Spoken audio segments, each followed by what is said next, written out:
Hey, everybody, it's Mel. Super excited that you're here. And today we are going to dig into a really important topic that is all about why. There goes our dog, just on cue. You know it's live when the dog is barking. We're going to talk today about why it is so critical that we attack head on. And by we, I mean you, me, everybody watching. We attack head on the way that you talk to yourself, that we identify the broken patterns of thinking about that you have about yourself, and we tear them apart and we replace them with something really positive. Um, Tell me in the comments, where are you watching from? And then I have a question to kick us off. How is your own negative self talk holding you back? So, if you're somebody that says, I'm not good enough, or it never works out for me, or, I'm a bad person, or I'm damaged, like whatever the garbage is, how is your negative self talk, your self doubt, your insecurity holding you back? I can share a quick story for those of you that were watching yesterday as I was reading from chapter 4 of the High Five Habit. I was sharing a story about how important it is to have what I call a high five attitude, which is the ability to catch yourself when your attitude is going down, to catch yourself when you start beating yourself up, and to flip your attitude back into a positive, optimistic, resilient state. And I told you all a story about how the rental market here is super competitive. It's super competitive. As in, if there's an open house for a new rental property in Southie, this awesome new hip and up and coming neighborhood in Boston, there are literally lines out the door. There are a dozen applications. And that's exactly what happened yesterday to one of our daughters and all of her best friends from college. And we put in the applications. Everybody scrambled to get it done. I wrote one of these love letters. We even wrote the rent check for a little bit more than what they were asking for. And at the end of the day, everybody, despite being positive, despite putting in all the work, doing everything that we could, they did not get the apartment. It went to somebody else. And I watched in real time as my daughter's mindset plummeted. And she started to say all of the things that we all say to ourselves. It's amazing because you can watch it when it happens to somebody else. The real gift is being able to catch yourself when your attitude plummets. She literally started going, nothing ever is going to work out for me. I'm never going to find an apartment. This is just more evidence that this has been the worst 2 years of my life. I don't think this is, I better start just figuring out what I'm going to do. Our roommates are going to split up. Like, just went so negative so fast. And it quickly went from, of course, we didn't get the apartment, to I'm never going to get an apartment, to nothing ever works out for me. This sort of catastrophic thinking. And I can see that so many of you can relate to this, that when one bad thing happens, if you don't have the ability to catch yourself and high five your attitude back into a place where you get back into optimism, you get back into being able to encourage yourself, you will feel like the world is aimed against you. And here's the thing, nobody else can do this for you. You have to be able to do this for yourself.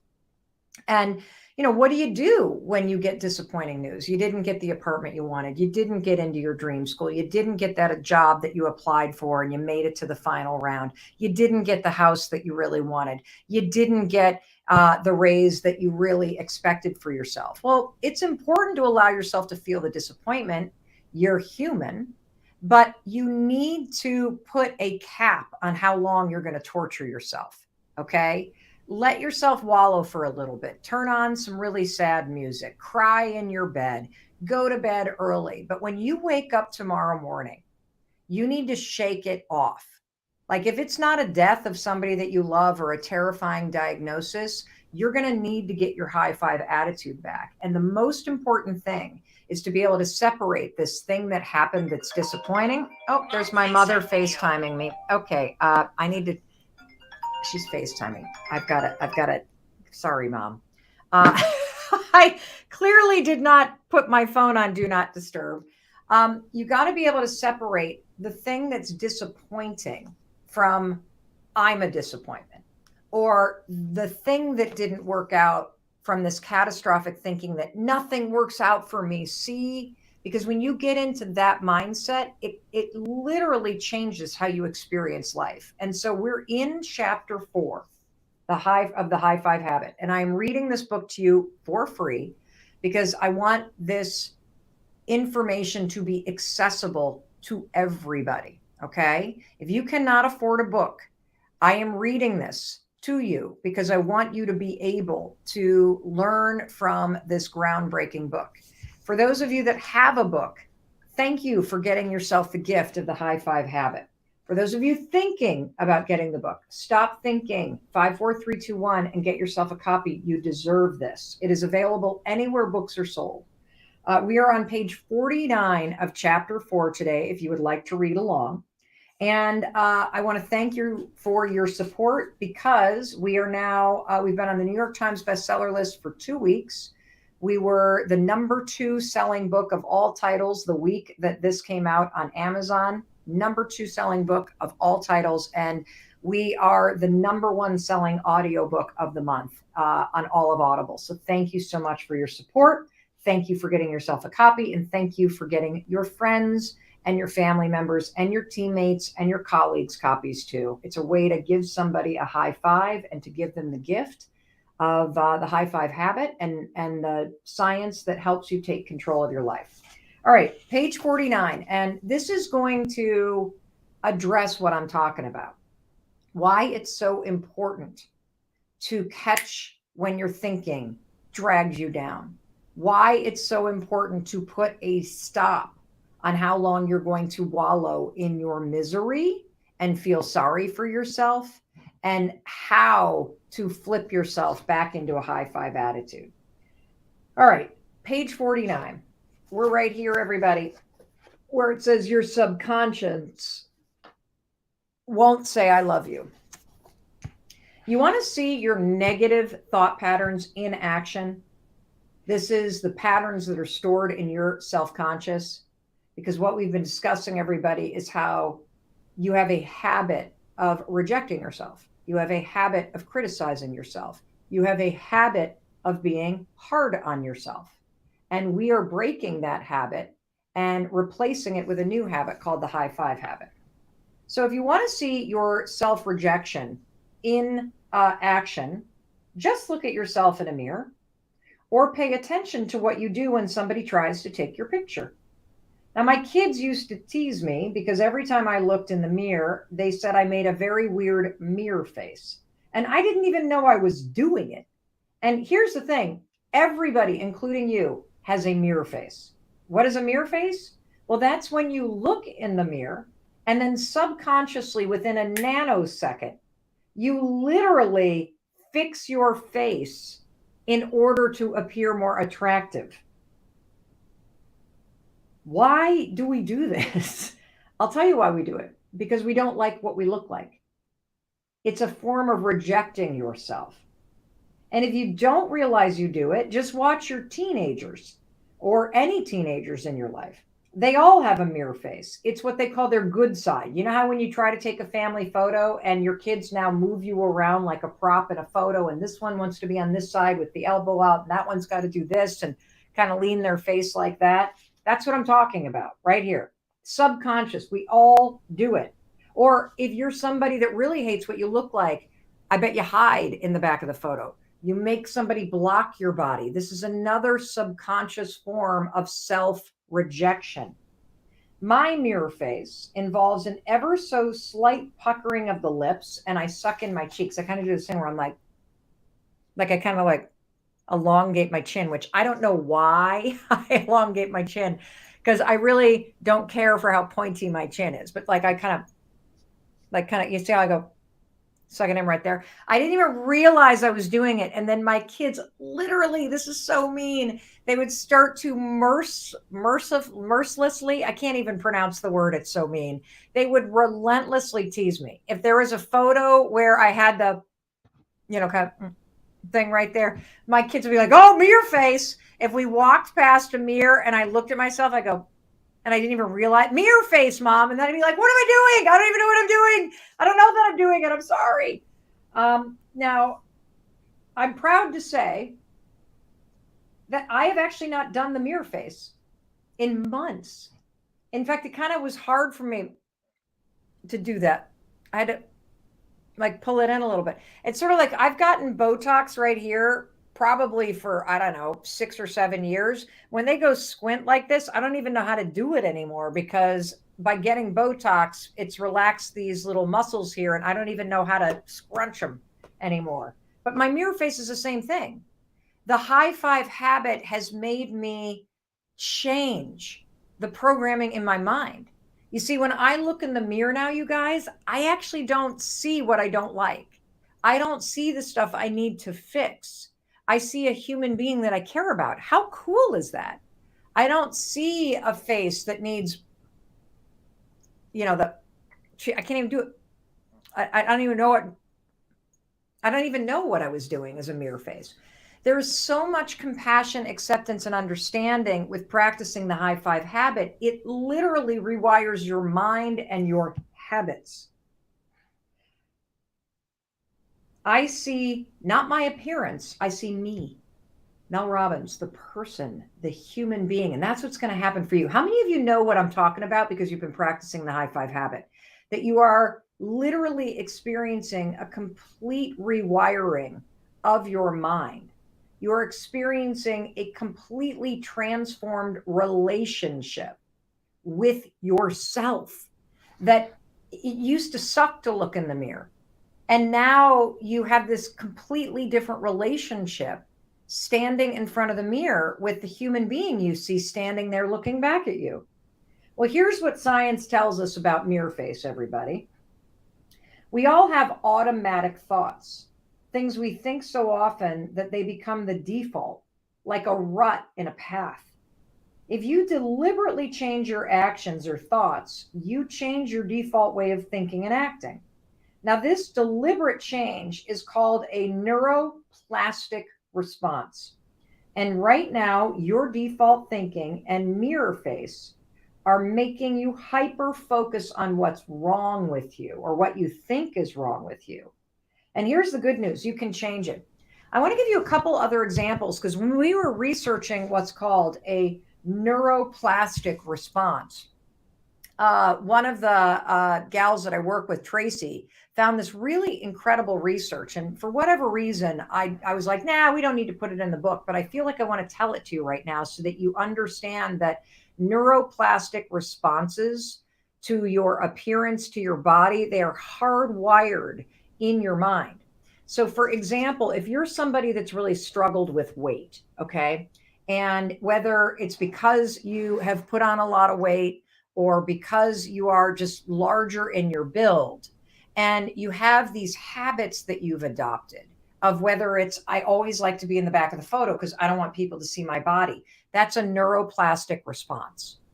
Another thing is if you're a larger build and you have to kind of turn to get through some doorways, what they've found based on research is the neuroplastic response of turning sideways or trying to kind of scoop your stomach so you can slide into a chair or a bench as you sit into a table.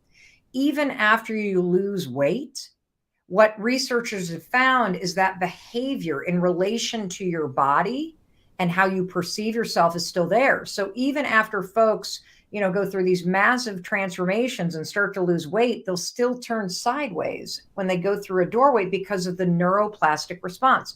We also see this with very tall people. So my brother, for example, is 6'5", and he's a super tall guy. And there are lots of doorways that he's got to kind of duck to get under. Well, what's interesting is even in doorways that are large, you can still see him do this because of his height, even though he doesn't have to. That's a neuroplastic response. Are you guys starting to get this?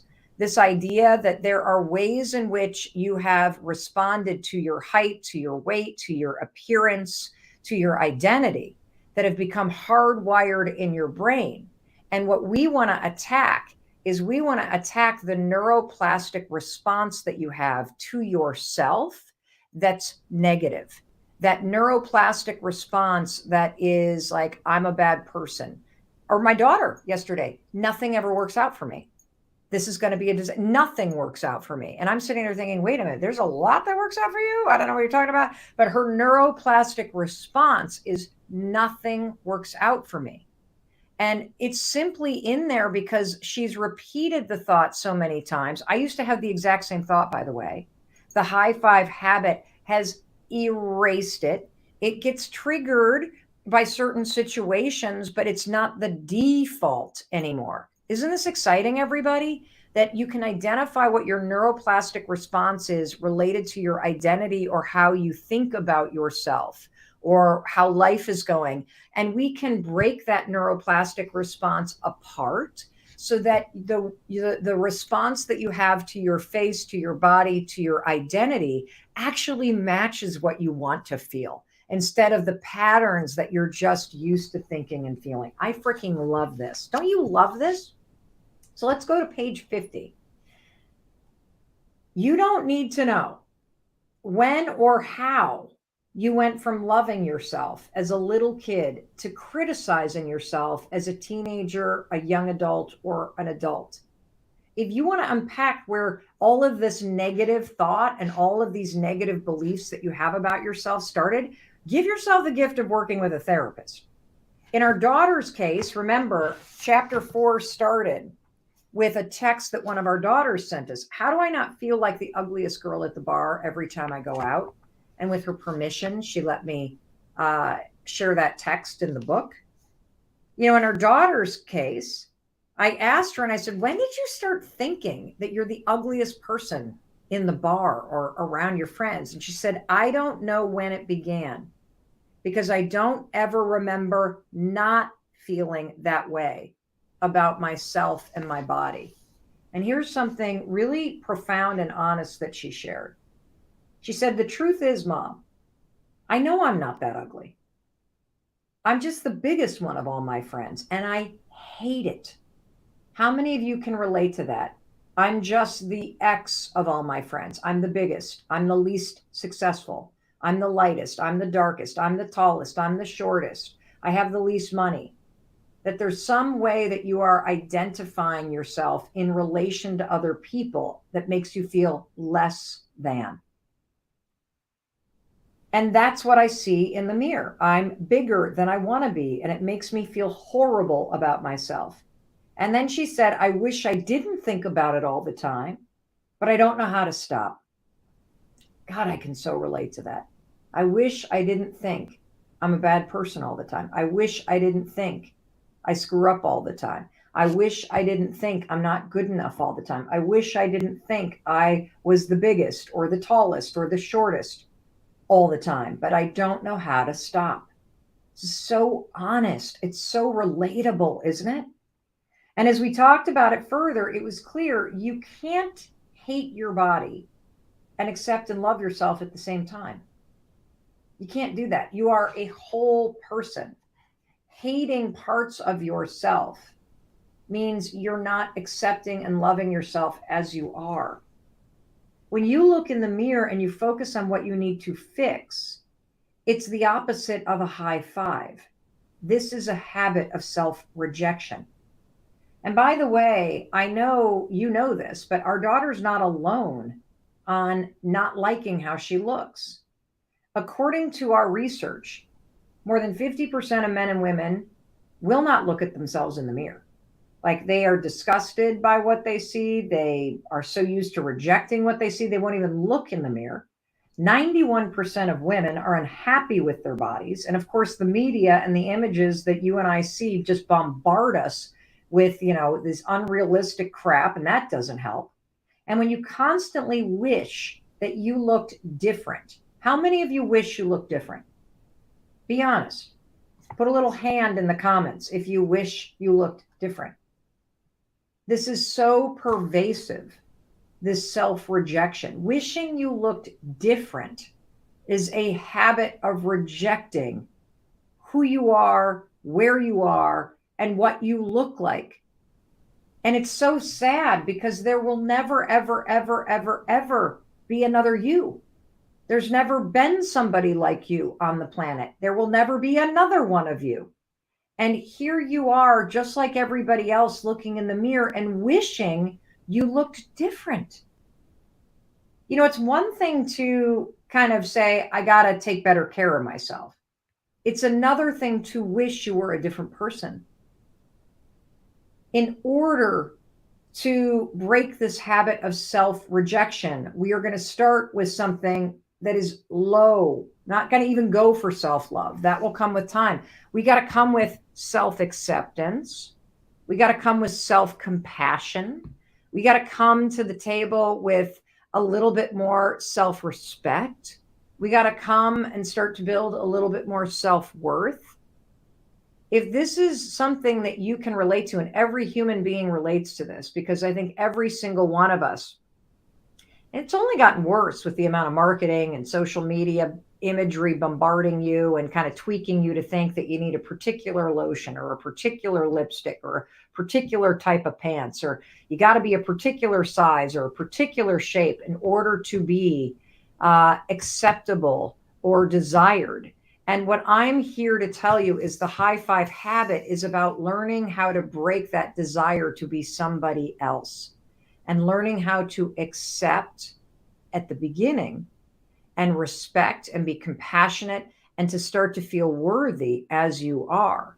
And with that as your foundation, my God, you can go and do and be anything you want to be when you come from a place of acceptance, support, respect, worth, and validation for exactly where you are and exactly where you're not. Isn't this cool?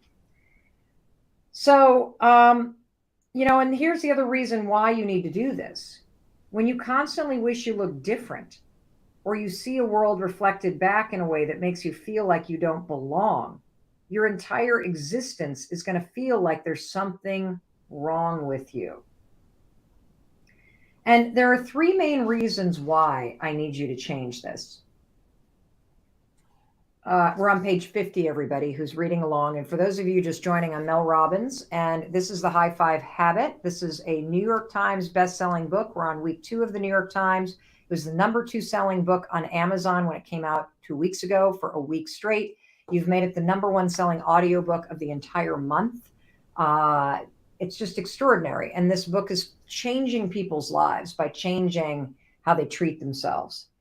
Here's why you got to change your mind. We're on page 50 if you want to read along. And please, if this is inspiring you, if you're like, wow, I needed to hear this today, get a copy. Literally, go online, get yourself a copy. You need this book. This is exactly the book that the world needs right now. There are 3 reasons why you have to stop beating yourself up, and you must learn how to love yourself and empower yourself. Number 1, when you focus on what's wrong, you're never going to change. Because with the attitude that something's wrong, every change that you're trying to make is a reminder that you need fixing. And the attitude that there's something wrong makes everything feel harder. How many of you have literally yo-yo dieted, started and stopped exercising programs, constantly stopping, starting, struggling with motivation? I'm going to tell you the reason why that's the case, everybody, is because when you feel like there's something wrong, changing is punishment. This is why diets don't work, because exercise plans and diets feel like punishment. Being on a diet only reinforces the feeling that there's something wrong with you, so you need to be on a diet, and that you're not okay or lovable or fantastic as you are.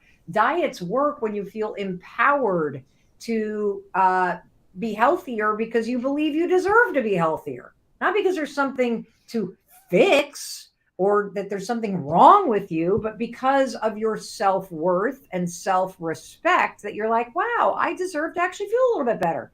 So I'm going to make some choices that make me feel better in terms of what I put in my body.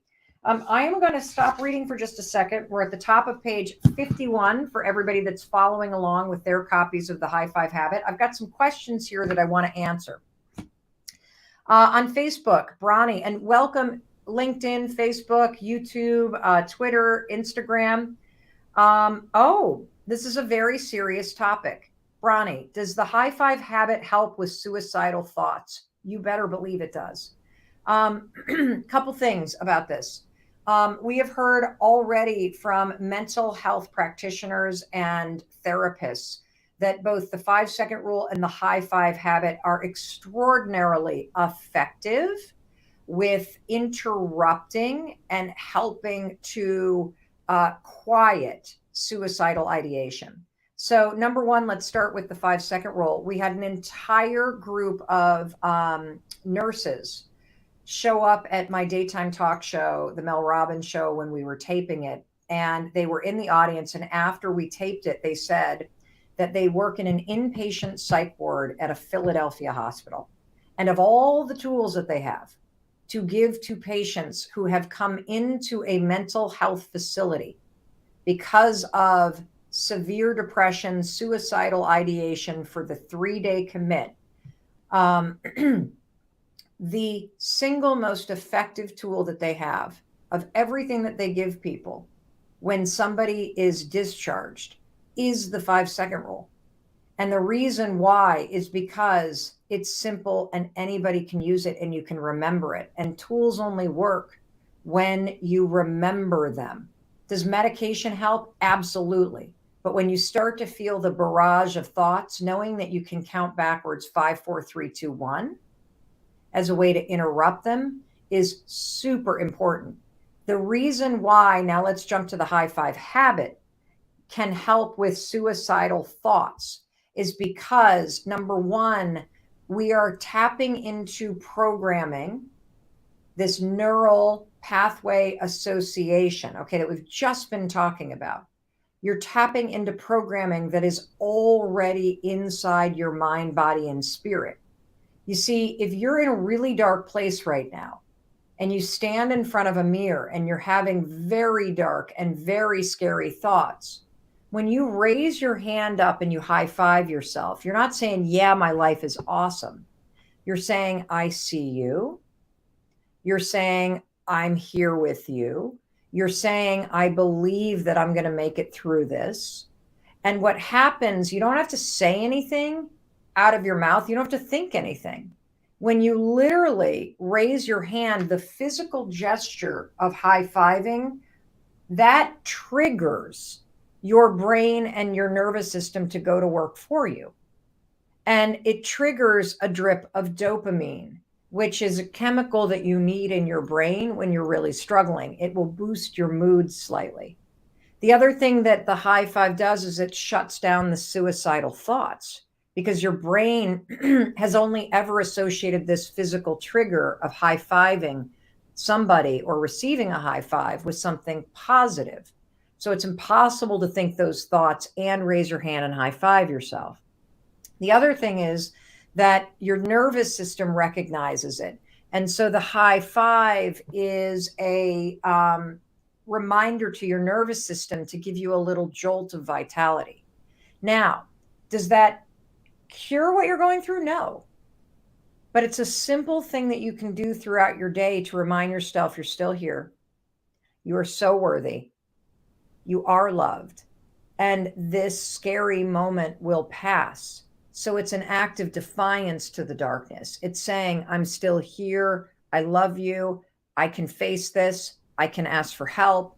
I'm not the only person that's ever felt this way. And there are millions, if not billion people on the planet who have been where you've been and who have been able to hold on and to move through it. And every time you also go to high five yourself, it is a demonstration that you're worthy. It's a demonstration that you're supporting yourself through this. And I believe that will start to give you the strength to do what you need to do, which is to ask for help. Ask for help. You do not need to struggle alone. My friend Brenda Burchard always says, Mel, there are nearly 8 billion people on the planet. Somebody has gone through what you're going through and they've survived it. And that means you can too. And I'm here to tell you, absolutely positively, 5, 4, 3, 2, 1, interrupt the thought, ask for help, 5, 4, 3, 2, 1, even say to yourself, I'm not thinking about that. I'm going to make it through this. Or 5, 4, 3, 2, 1, this thought is temporary. I have a bright future ahead of me. 5, 4, 3, 2, 1, what if it all works out? What if I am stronger than I realize? What if this is just a low moment, and low moments are part of a really incredible life, a high five life, actually. And what if I'm stronger than I think I am? And then start with the high five every morning. Let's boost your mood with dopamine. Let's signal to your brain that you're resilient. Let's tap into your nervous system, and let's use these science-backed tools to help you inch your way through this very dark period, because you are not alone. And there are lots of people out there that would love to help you. And yes, you can still get the 5-second rule book. Yes, yes, yes. Okay. Will it help with OCD, the high five habit? Absolutely. OCD is a form of anxiety, everybody. It's something that people develop as a coping mechanism when they feel uncertain or out of control. You like hyper focus on things in order because you feel out of control in your life. When you stand in front of yourself and you high five yourself like that, you are reassuring yourself. You're creating certainty in moments of uncertainty. And the high five says, I can face this. So it gives you a small sense of control. Can you do the high five? Charlene asks on Instagram, can you do the high five at any time or just the morning? Yeah, absolutely. You can do the high five anytime, day or night. But I want you to start practicing it by doing it after you brush your teeth in the morning, because I want you to make this a habit. I want you to start your day based on research with the boosts to your mood, with a little bit of an elevated focus, and a sense of optimism that whatever game you're playing today in life, that you've got it. I want you to begin your day knowing that you have your own back. I want you to begin your day with this moment of intentionality. I want you to begin your day by interrupting negative thoughts and doubling down on optimism and resilience. I want you to begin your day by being kind to yourself and putting yourself first. But at any moment during the day, you just need a little high five. You high five that rearview mirror in your car. You high five the mirror that you're passing. You find yourself a bathroom if you've got a really bad day at work. I love these ones that we're starting to see of people who are saying, I gave a presentation, nobody said anything. Normally I'd cry in my cubicle. I went straight to the bathroom because I know I put in a lot of work and I know I deserve to be told I did a good job. And I high five myself. And guess what? I left that bathroom feeling just fine. So yes, yes, yes, you can high five yourself at any moment that you feel you need a little boost, because you can have your own back. You can lift yourself up. It's exactly what I said to our daughter. You get your butt up to your bedroom after you're done crying and you start your day tomorrow with a high five, because that high five says, shake it off. We're going to find something amazing. Shake it off. That landlord was probably a jerk. And now I'm in a great place. Shake it off. Maybe the people that got the apartment were really, really, really, really, really desperate, and they've tried 22 different places and been rejected, and it's okay. You got a little bit more time. Like, shake it off. You got this. That's why you're going to do this at any time. One other question: where can I find the other readings? Go to IGTV on Instagram, and they are all in the High Five Habit folder. On Facebook, you can scroll through and just look for all of the lives that we have done. On YouTube, they're all there as well, and we are creating a like a channel or a folder for this as we go along. We're updating all the thumbnails so it's easy to understand where all the readings are. And please tag your friends. Please share these videos. I'm on a mission to make sure all the tools in the High Five Habit are accessible to anybody who can't find the book or can't afford it. And on that note, if you can afford a book, support this. Support yourself. Buy a copy. Buy copies for your friends, for your colleagues, for people that you care about. This book is life-changing, truly life-changing. Anyway, that's it. I love you. I believe in you. We'll pick this up tomorrow at 10 a.m. Eastern. Oh, wait, it is 10 a.m. Eastern today. I will hopefully be reading on Monday, but I'm going to be in New York City. Guys, I'm going to be on the Breakfast Club. Hello, how cool is that? Then I've got to fly to San Diego. So for those of you that are going to be at this massive event in San Diego, I cannot wait to see all of you. So I don't know what the readings are going to be Monday or Tuesday. We're going to figure it out. I will be back here for sure on Wednesday. But please get yourself a copy in the meantime, and know that your friend Mel Robbins loves you. I believe in you and your ability to change your life for the better. I really do. That's why I'm here, sharing the ups and downs of my life and all the things that are helping me navigate things that are going on in my life, in my family, in my business. If I can save you the headache and the heartache that I've caused myself, whoo, that's a life well lived. You know what I'm saying? But now it's your turn to learn how to believe in yourself again. And you do that by applying all the tools in this amazing, award-winning, best-selling, game-changing book, The High Five Habit. I love you. High five, everybody.